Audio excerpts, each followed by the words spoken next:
بسم اللہ الرحمن الرحیم۔ السلام علیکم ورحمۃ اللہ وبرکاتہ۔ پاکستان میں صدارتی نظام کی ایک بار پھر گونج۔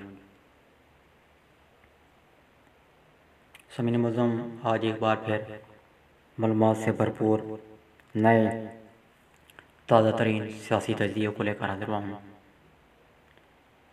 اس میں آپ سن پائیں گے 62 کا آئین کس نے بنایا، پارلیمانی نظام کے ہوتے ہوئے صدارتی نظام نافذ کیا جا سکتا یا نہیں، آئین کیا کہتا ہے، پاکستان میں بیک وقت صدر اور وزیر اعظم کے عہدے پر کون سی سیاسی شخصیت فیض رہی، اور بہت کچھ آج آپ میری زبانی سن پائیں گے اس نئے اہم ترین معلومات سے بھرپور تجزیے میں۔ تو بڑھتے ہیں مکمل تجزیے کی جانب۔ پاکستان میں اس وقت صدارتی نظام کی گونج ایک بار پھر سے سنائی دے رہی ہے۔ عینی ماہرین کے مطابق 1973 کے آئین میں ترمیم کا حق حاصل ہے، تنسیخ کا نہیں۔ 1973 کا آئین پارلیمانی آئین ہے، صدارتی نہیں۔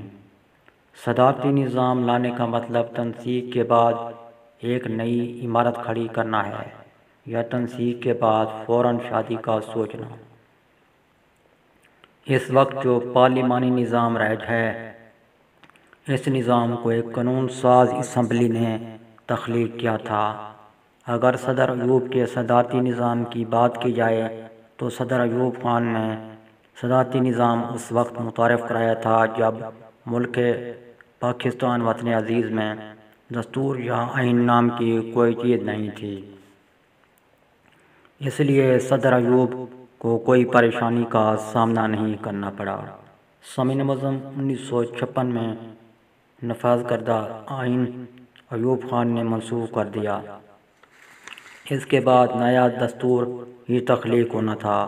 اس وقت جو قانونی ماہرین کی ٹیم تھی، انہوں نے صدارتی نظام کو ہی بہتر جانا اور اس کی حمایت کی۔ جنرل ایوب نے 62 کا آئین بنایا، مگر افسوس اس کی خود پاسداری نہ کر سکے۔ سامعین معظم، صدر ایوب کے خلاف مظاہرے شروع ہوئے تو انہوں نے اپنے عہدے کو خدا حافظ ہی کہنا بہتر جانا۔ وہ اقتدار اسپیکر اسمبلی کو دینے کی بجائے اس وقت کے آرمی چیف یحییٰ خان کے سپرد کر کے چلتے بنے۔ ان کا یہ عمل آئینی تقاضے کے برعکس تھا۔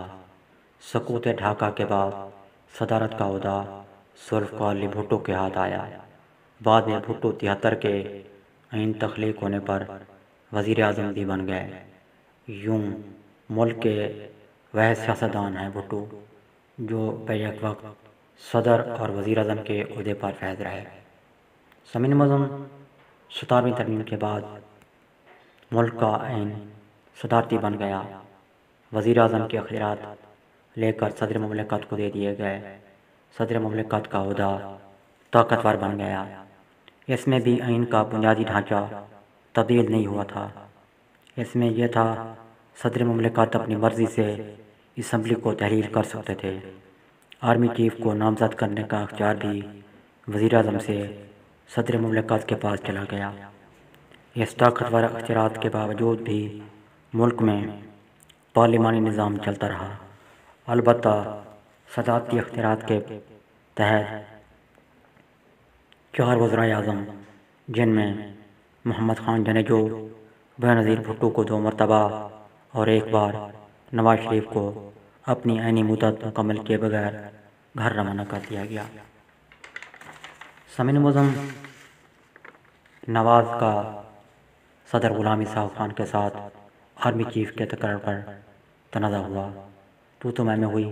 صدر اسحاق خان نے جنرل آصف نواز کے انتقال کے بعد جنرل وحید کاکڑ کو آرمی چیف بنایا۔ پھر پرویز مشرف آئے۔ بعد میں ملک میں پارلیمانی نظام کو بحال کر دیا گیا۔ پہلے میر ظفر اللہ جمالی، پھر چودھری شجاعت اور آخر میں شوکت عزیز وزیر اعظم بنے۔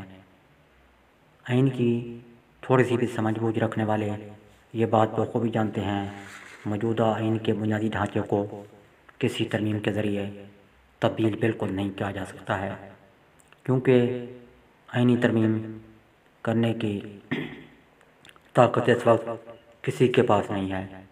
کسی بھی جماعت کے منشور میں صدارتی نظام متعارف کرانے کی کوئی شک موجود نہیں ہے۔ نئے آئین کے لیے نئی قانون سازی کرنا پڑے گی، جو کہ ایک بہت مشکل کام ہے۔